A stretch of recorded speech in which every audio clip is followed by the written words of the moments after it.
नमस्कार, हिंदी आचार्य में आपका स्वागत है। आज हम पढ़ते हैं समास और इसके भेद। सबसे पहले परिभाषा लेते हैं।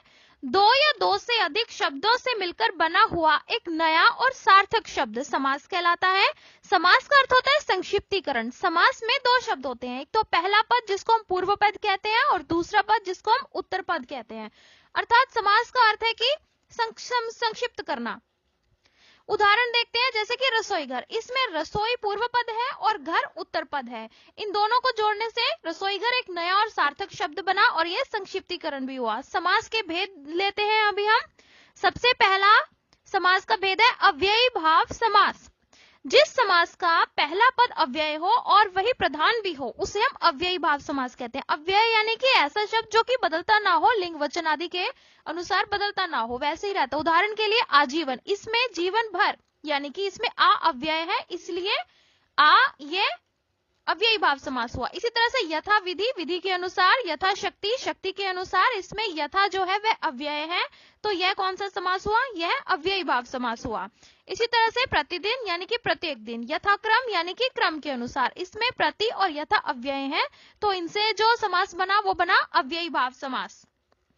भरपेट यानी कि पेट भरकर और प्रतिवर्ष यानी कि हर वर्ष, ये दोनों भी अव्ययी भाव समास के उदाहरण हैं।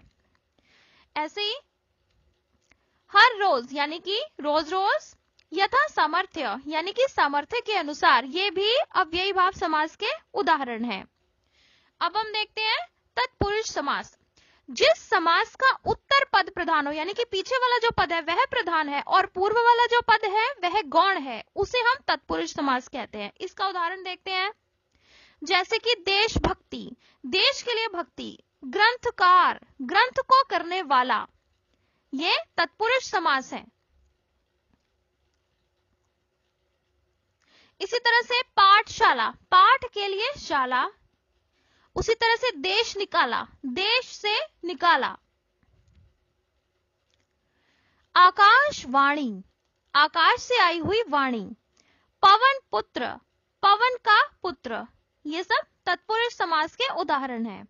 और राजमहल, राजा का महल। ध्यान मग्न यानी कि ध्यान में मग्न, ये भी तत्पुरुष समास है। अब तत्पुरुष समास के भी दो भेद हैं, एक तो कर्मधारय समास और दूसरा है द्विगु समास। कर्मधारय समास, इस समास में भी उत्तर पद, पीछे वाला पद ही प्रधान होता है और इसके साथ ही पूर्व पद और उत्तर पद में विशेषण विशेष्य अथवा उपमान उपमेय का भी संबंध होता है। दोनों चीजें होंगी, विशेषण वाली भी और उत्तर पद भी। जैसे गुरुदेव, गुरु रूपी देव। मृग नयन, मृग के समान नयन हो, तो उत्तर पद इसमें प्रधान है और विशेषण विशेष्य है। जैसे कमल नयन, कमल के समान नयन। लाल मणि, लाल जैसे विशेषण है और मणि विशेष्य है, तो लाल है जो मणि समास है। चंद्रमुख, चंद्र एक विशेषण है, चंद्र जैसा मुख विशेष्य है। लौह पुरुष, लौह के समान शक्तिशाली पुरुष, इसमें विशेषण विशेष्य का संबंध है। नील कमल, नीला कमल, नीला विशेष है और कमल विशेषण है और कमल विशेष है। नील गाय यानी कि नीली गाय। इसी तरह से अब द्विगु समास पढ़ते हैं हम। इसी की दूसरी प्रकार है, जिस समास का पूर्व पद संख्यावाचक विशेषण होता है वह द्विगु समास कहलाता है, यानी कि पूर्व पद में कुछ संख्या होनी चाहिए। उदाहरण के लिए नवरात्रि, नव संस्कृत में नौ को कहते हैं, नवरात्रियों का समूह यानी कि नवरात्र। इसी तरह से त्रि, तीन को कहते हैं, तीन लोकों का समाहार। नवग्रह यानी कि 9 ग्रहों का समूह, तो यह हुआ द्विगु समास क्योंकि पहले संख्या आती है। इसी तरह से शत, 100 को कहते हैं, 100 वर्षों का समूह यानी कि शताब्दी। चौमासा यानी कि 4 मासों, 4 महीनों का समूह, इसको बोलते हैं चौमासा, तो ये हुआ द्विगु समास। अब हम आगे दूसरे समास पढ़ते हैं, द्वंद्व समास। जिस समास के दोनों पद प्रधान हो और यदि उनका विग्रह किया जाए तो उनमें और या लगे, उसको द्वंद्व समास कहते हैं। जैसे कि राधा कृष्ण, राधा और कृष्ण। सीता राम, सीता और राम, दोनों ही अपने आप में प्रधान है, कोई बड़ा नहीं है कोई छोटा नहीं है। इसी तरह से पाप पुण्य, पाप और पुण्य। अन्न जल, अन्न और जल, दोनों बराबर हैं, इनमें से कोई प्रधान नहीं है कोई गौण नहीं है। फिर है ऊंच नीच, ऊंच और नीच। खरा खोटा, खरा और खोटा, ये दोनों भी अपने आप में मुख्य हैं, प्रधान हैं।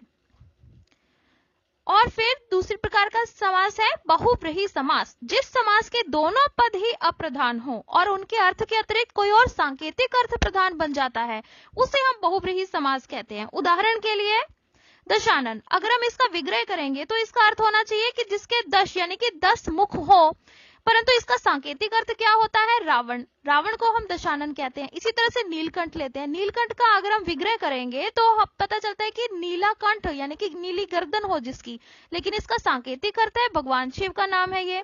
उसी तरह से लंबोदर, इसका विग्रह करने पर जिसका लंबा उदर हो, पेट हो, परंतु इसका सांकेतिक अर्थ है गणेश जी, उनका ये नाम है। ऐसे ही हिंदी के और वीडियोस देखने के लिए हमारे चैनल को सब्सक्राइब कीजिए। धन्यवाद।